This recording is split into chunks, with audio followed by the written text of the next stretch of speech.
Marina from Serenity Blue Interiors. Today I'm going to be doing a stencil on this bedside. It's the Cutting Edge Anna Damask Stencil. I've already done it on this side and I'm going to show you how I'm going to do it on the other side. Okay. So the Anna Damask Stencil has got a small pattern on the top and a larger one in the bottom section. I measured the width of that, and the center is 18.5 centimeters. So I'm just going to make sure that I've got the center of the stencil lined up with my middle section. So that's about there, because when I do this last piece over there, I want it to be symmetrical. So it's about there. Okay, and I'm just lining it up with that side edge there, and I'm going to push it right up to the top. Okay, so it's just there. And what I'm going to do is tape it down. Just don't need it moving around when I'm using the roller on it. Just move it out of the spot, and then you're going to end up with the bleed through underneath.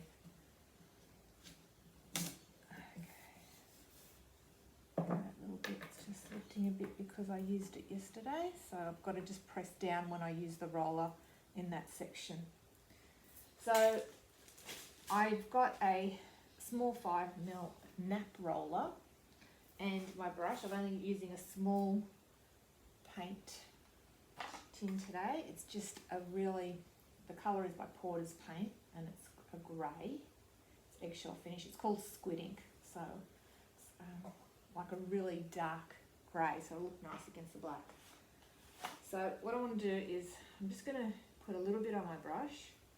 I'm just rolling it on the ends of the roller. Just going to roll it out a little bit there, just make sure it's on there. And then I'm going to roll it again on the paper. So I'm just taking off as much paint as I can off the roller before I start doing it. So then I can start pressing. I'm pressing fairly firmly.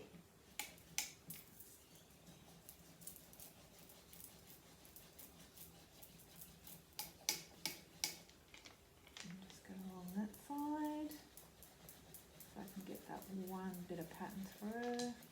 I can see the colour's changing, so I know what's going on there.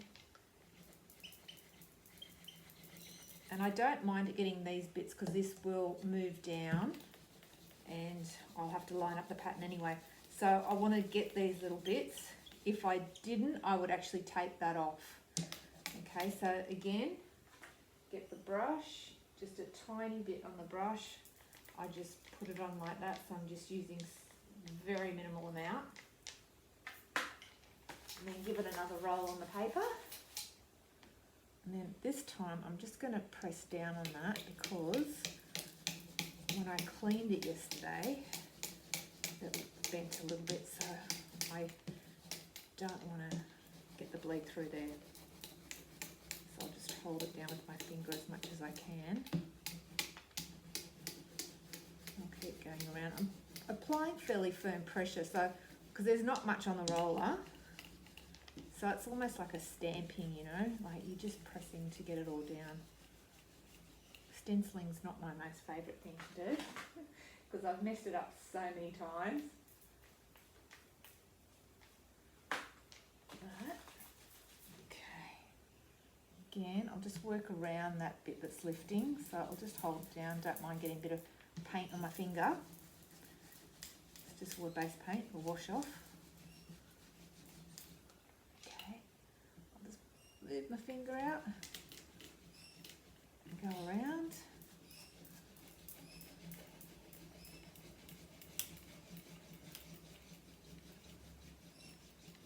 Go.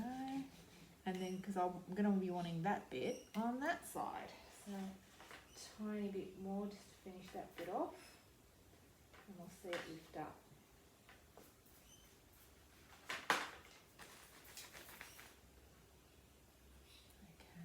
Pressing down on that bit. Okay, again, use that bit to help me line up my stencil for the next bit. Oops. And over here. Try and work it that way.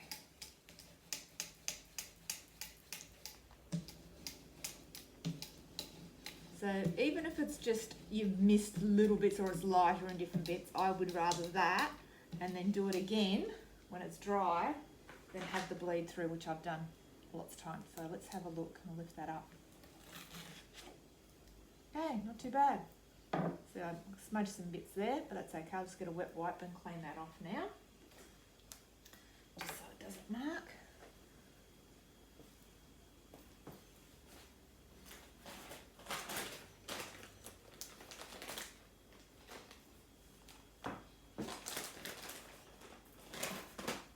When I say wet wipe, it's just the baby wet wipes.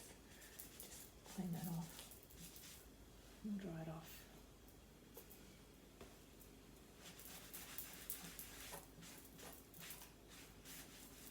Right, now I'll just speed it up for you.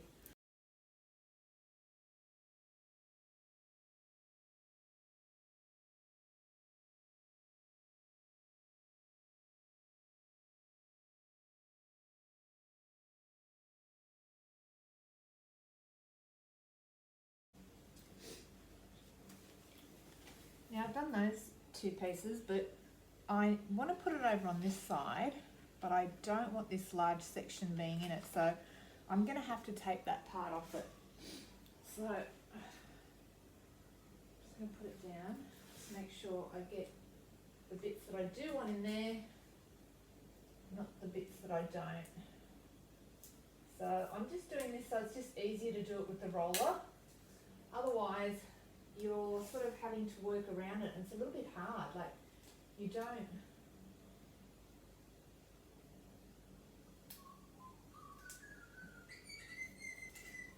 So you just take off the bits that you don't want in there. I find it's the quickest way to do it. Otherwise you're just messing about trying to, I mean you could use a small sponge, but I just find the roll is just that much quicker and it gets it done neatly. So I'm just taking those bits that I don't want. Make sure I get the ones that I do. Some of that bit's in there, this other bit's not.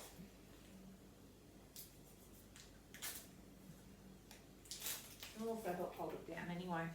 So that's the pattern there. Just get that other bit that I do in there.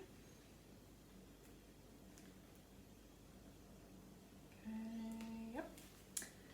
And I'll just do it down here first. Actually, I'll do it up here first.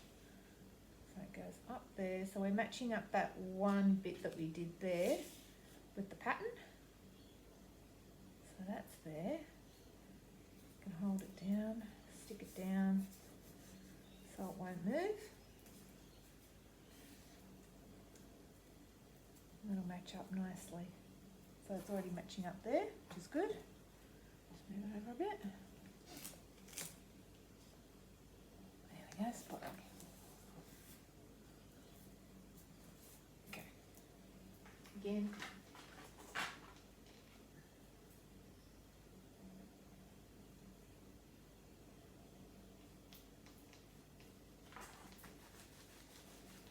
Okay. I'll hold it down.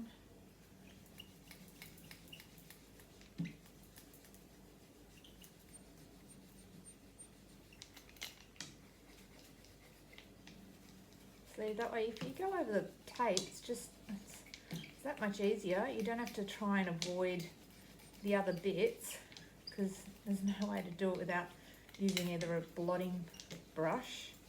And I find the roller gives it a crisp line. I've done the brush and somehow the brush just makes it look a little bit more muted. Like, I haven't had that much success with it. If anybody can give me a way of doing that, it's easier without me getting bleed through. I found it just that much harder to offload the brush than it is with the roller.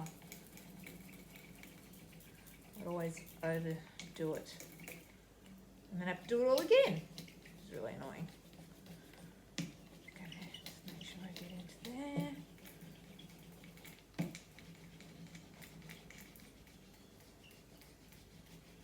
I can always go over this again, which I most probably will do, but let's have a look at that. Okay, cool. Nice. I will do that again because it's a little bit messy there. I don't like that. And then just keep moving it down and doing it. Okay.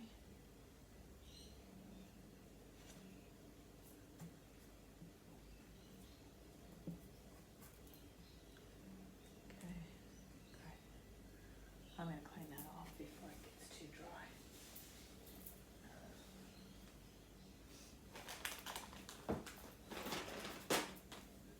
Just redo it because I'm not happy with the way that looks.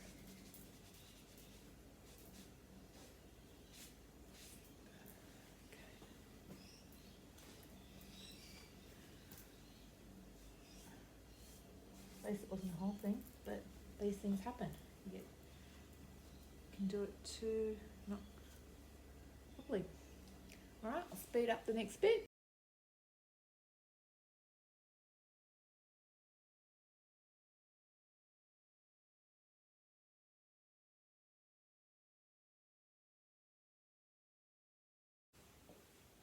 So here, I didn't tape off this bit and I should have. So I'll try and either take it off, if not I'm going to have to paint over it. Yeah, it's coming off. Should have been taped off. It was part of the other centre design, and as I wasn't doing it on the edges, it wasn't meant to be there. So, paint's still wet, it'll let me take it off. No, I can touch it up with some black.